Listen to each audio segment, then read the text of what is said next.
The Queen in Rags. It is a journey through the architecture of a curse, the weight of survival, and the ultimate reclamation of a human soul. The silence at the banquet. The mayor's gala was a suffocating display of velvet and grease. Crystal chandeliers trembled under the weight of 100 laughs, but in the corner sat 12-year-old Alara, a ghost in a stolen dress. Her voice was already a thing of myth, a liquid gold that could make the cynical weep, but her plate was a porcelain desert. The mayor's gala was a sea of silk and gluttony, but Alara sat in the corner like a shadow. At 12 years old, her voice was already a legend, a liquid gold that could make grown men weep, but her plate remained untouched. "Eat, child," the mayor's wife sneered, pushing a tray of roasted pheasant toward her. Alara's stomach roared, a hollow beast clawing at her ribs, but she shook her head. To swallow a single crumb in the presence of others was to invite the hungry ancestor to speak. And if the ancestor spoke through her throat, the song would end, and the screaming would begin. "Eat, little bird," the mayor's wife cooed, pushing a tray of roasted pheasant, its skin glistening with honey. Alara's stomach didn't just growl, it shrieked, a hollow beast clawing at her spine. But she saw the flicker in the shadows behind the woman. To swallow a single crumb in public was to invite the hungry ancestor to speak through her throat. If the spirit tasted the fat of the land, the melody would turn into a death rattle. Alara clutched her throat, her knuckles white, and chose the agony of emptiness over the horror of the feast. The whispers in the attic. Home was the crawlspace above the Boar's Head Tavern. Alara's bed was a collection of moldy grain sacks, and her only confidant was a cracked mirror she'd found in a gutter. Every night, she practiced her scales, her voice vibrating against the low rafters. But she sang while gripping her neck, as if trying to strangle the music out of herself. She remembered her mother's final rattling breath. "The voice is a gift, Alara, but the stomach is a grave. Keep it empty, or the dead will fill it." As she stared into the mirror, her reflection didn't mimic her. It leaned forward, eyes dark and cavernous, showing a second row of jagged phantom teeth. The reflection wasn't hungry for bread, it was hungry for the life Alara was barely holding onto. Alara lived in the crawlspace of the village tavern. Her bed was a pile of grain sacks, and her only friend was a cracked mirror. Every night, she practiced her scales, but she did it while clutching her throat. She remembered her mother's dying words, "The voice is a gift, but the stomach is a grave. Keep it empty, or the dead will fill it." She didn't understand why she felt a cold breeze whenever she looked at food, or why her reflection sometimes seemed to have two sets of teeth. The golden audition. The scout's name was Marcus, a man whose teeth were as white as piano keys and whose heart was a cold, calculated ledger. He found Alara behind the tavern, singing to a stray cat. The music didn't just travel through the air, it changed the molecular weight of the room. It felt like warm honey and ancient heartbreak. He didn't see a child, he saw a gold mine in rags. He offered her the capital, a world of marble stages and rose-petal baths. Alara looked at his manicured hand and then at the bakery across the street, where the scent of fresh sourdough was a physical assault on her senses. She took his hand, realizing that while the village was a small cage, the capital would be a cathedral-sized one. A talent scout from the capital arrived, a man with teeth as white as piano keys and a heart as cold as a gutter. He heard Alara sing behind the tavern. It wasn't just music, it was a physical force that turned the humid air into velvet. He offered her a life of luxury, a stage of marble, and a crown of roses. Alara looked at his outstretched hand and then at the bakery across the street. She was starving, but she took the hand, knowing the stage was just a larger cage. The first price. Upon arriving at the imperial city, Marcus threw a celebratory feast. The table groaned under the weight of spun sugar towers and wine that glowed like molten rubies. "A queen must eat," Marcus insisted, his eyes tracking her every move. Alara bolted, locking herself in a cold dressing room. Through the thick oak door, a voice rose, not from the hallway, but from the pit of her own stomach. It was a raspy ancient croak that smelled of damp earth. "Feed me, and I take the song. Starve me, and I give you the world." The ancestor was making the terms clear. She could have the applause of thousands, but she would never again know the comfort of a full belly. She huddled on the floor, weeping silently, as the elite laughed on the other side of the door.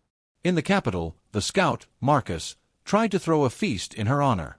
He brought out cakes topped with spun sugar and wine that glowed like rubies. Alara locked herself in the dressing room.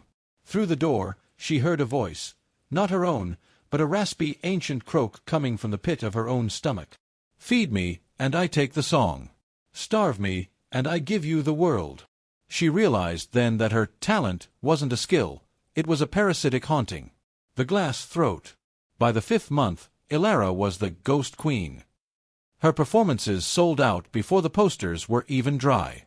She wore gowns of spun silver that cost more than her entire village, yet she was fading. Her collarbones stood out like twin knives, and her skin took on the translucent quality of fine parchment.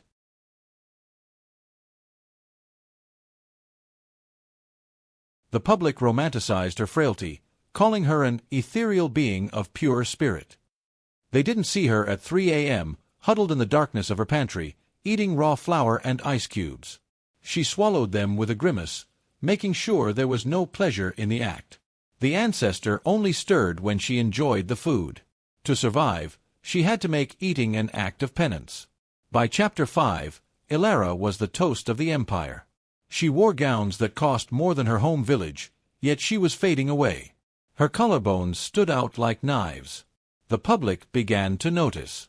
They whispered that she was a ghost queen, an ethereal being who didn't need earthly sustenance. In reality, she was eating scraps of raw flour in the middle of the night, alone in the dark, weeping as she swallowed so the spirits wouldn't see her enjoy the act of living. The rival's trap. Serafina, a veteran soprano whose fame was curdling like old milk, hated Ilara's mystique. She believed the fasting was a theatrical lie. During a high-stakes rehearsal for the emperor, Serafina slipped crushed glass into Ilara's crystal water goblet. Ilara, parched from 6 hours of vocal acrobatics, reached for the glass. Her hand trembled. Just as the rim touched her parched lips, the hungry ancestor roared. It was a vibration so violent it wasn't heard, only felt in the marrow of the bones. The goblet shattered in Ilara's hand, the shards falling like diamonds. Serafina screamed as a phantom wind knocked her backward. Ilara stood amidst the glass, her throat untouched, realizing her parasite was also her most terrifying protector. A jealous soprano named Serafina grew suspicious of Ilara's fasting. She believed Ilara was using witchcraft. During a royal rehearsal, Serafina hid crushed glass in Ilara's water. Ilara, parched from singing for 6 hours, almost drank. But the hungry ancestor, inside her growled, a vibration so violent it shattered the glass in her hand before it touched her lips. The room went silent. Ilara wasn't just gifted, she was guarded by something terrifying. The memory of the rags. A package arrived at the theater, wrapped in burlap. Inside was a tattered, filth-stained shawl, the one Ilara had worn as a beggar. A note was pinned to it in the shaky hand of the village elder. "Pride precedes the feast. The debt is not yet paid." The Queen in Rags wasn't a stage name, it was a generational sentence. Generations ago, her ancestors had hoarded grain during a great famine, watching their neighbors wither. Now, the bloodline produced one queen, who had to embody that famine so the rest of the village could remain fat and prosperous. Ilara wasn't a star, she was a cosmic scapegoat. Ilara returned to her room to find a tattered shawl on her bed, the one she wore when she was a beggar. A note lay atop it, "Pride precedes the feast." It was from the village elder back home. He knew the secret. The Queen in Rags was a title passed down to girls who carried the sins of the village. Their ancestors had stolen food during a great famine, and now one girl in every generation had to starve so the rest could prosper. The king's command. The king was a man rotting from the inside out, obsessed with the idea that Ilara's voice held the frequency of immortality. He summoned her to his private chambers and ordered a 12-course symphony of flesh. He demanded she sing while he gorged himself on marrow and fat. "Sing until I feel young again," he spat, grease dripping onto his ermine robes. Ilara stood before him, her legs like reeds in a storm. As he bit into a lark's tongue, she felt the ancestor rise, uncoiling like a serpent from her gut to her throat. The song that came out wasn't a lullaby. It was a funeral march for a king who had forgotten his humanity. The king, a man obsessed with immortality, heard that Ilara's voice could heal the sick. He summoned her and demanded she sing while he ate a 12-course meal. He wanted to see if the miracle worked better with the scent of blood and fat in the air. Ilara stood before him, her legs trembling. As the king bit into a pomegranate, The juice staining his chin like blood, Elara felt the ancestor rising. This wasn't a song of healing, it was a song of judgment. The veins of gold. During the king's performance, Elara pushed her voice to a frequency that shattered the windows of the palace. As she hit the final, impossible note, a thin line of metallic gold liquid leaked from the corner of her mouth. It wasn't blood. It was the essence of the curse, the condensed suffering of her line. Marcus, watching from the wings, didn't call for a doctor. He ran forward with a silk handkerchief to catch the drop. He realized that Elara's pain was literal currency. If he could make her suffer more, he could harvest the gold. The golden voice was becoming a literal, agonizing transformation. During the king's performance, Elara's voice hit a note so high the chandeliers cracked. But something went wrong. A thin line of gold liquid leaked from her lip. It wasn't blood. It was the essence the ancestor lived on. The audience gasped. She wasn't human anymore. She was becoming an instrument of living gold. Marcus, her scout, saw the gold and his eyes gleamed with greed. He didn't want a singer, he wanted a mine. The secret cellar. Marcus moved Elara to a fortified cellar beneath the Grand Theater. He told the press she was sequestered for artistic meditation, but the reality was a dungeon. He began experimenting, trying to force-feed her broth laced with gold dust, hoping to stimulate the production. Elara sat in the damp dark, the smell of the rich broth making her nauseous. The ancestor within her was ecstatic, clawing at her throat to get to the liquid. "Please," Elara whispered into the dark. "Just let me die." But the ancestor wouldn't let her die. A dead host couldn't sing, and a dead host couldn't pay the debt. Marcus locked Elara in a cellar beneath the theater. He told the public she was resting, but he was actually trying to force-feed her gold-flecked broth to see if she would produce more of the liquid. Elara sat in the dark, the smell of the broth making her head spin. This was the dark secret. The more she suffered, the more beautiful the music. Her queen status was built on a foundation of torture. The ancestor speaks. In the deepest hour of the night, Elara stopped fighting the hunger. She let her mind slip into the gray void where the spirit lived. "What do you want?" she asked the shadow. The spirit manifested, a woman with Elara's face, but ancient, her skin stretched over bone like wet leather. "I want the heart of the one who profits from your pain," the spirit hissed. "Give me Marcus, and I will give you the strength to leave." Elara realized that the queen didn't have to be a victim. She could be the executioner. For the first time, Elara smiled, and it was a jagged, terrifying sight. In the damp silence of the cellar, Elara finally stopped fighting. She closed her eyes and spoke to the hunger. "What do you want?" The air grew cold. A shadow detached itself from her own. It looked like a woman, skeletal and ancient, wearing the same rags Elara once wore. "I want the heart of the one who profits from your pain," the spirit hissed. Elara realized she didn't have to be a victim. She could be a vessel for justice. The Great Escape. The next time Marcus entered the cellar, Elara didn't cower. She opened her mouth and sang a single, sustained note that resonated with the iron of her chains. They didn't just break, they dissolved into rust. Marcus backed away, clutching his chest. The gold coins in his pockets began to vibrate, heating up until they seared through his clothes. He screamed as his wealth became his torture, the gold melting into his skin. Elara walked past him, her rags fluttering in a wind that shouldn't have existed in a basement. She left the theater behind, a trail of cooling gold marking her path to the street. Using the ancestor's strength, Elara didn't break the locks, she sang them apart. The frequency of her voice resonated with the iron until it turned to dust. She walked out of the theater, a wraith in a white dress, leaving Marcus screaming as his own gold coins melted in his pockets, burning him with the wealth he loved so much. The return to rags. Elara traveled back to her home village, shedding her silk gowns until she was once again clad in burlap. But the village she found was bloated. The people were grotesquely healthy, their granaries overflowing. They looked at her with fear and fury. "You've broken the fast," the elder shouted, pointing a shaking finger at her. "The crops are starting to wilt since you stopped singing in the capital." They didn't see a girl who had escaped a monster. They saw a broken tool. The cruelty of the village was more refined than Marcus's. They hid their greed behind tradition. Elara fled the capital. shedding her jewels and silks. She returned to the village of her birth, but it was changed. Without her sacrifice, the crops were failing. The villagers looked at her not with love, but with anger. "Why are you here?" they demanded.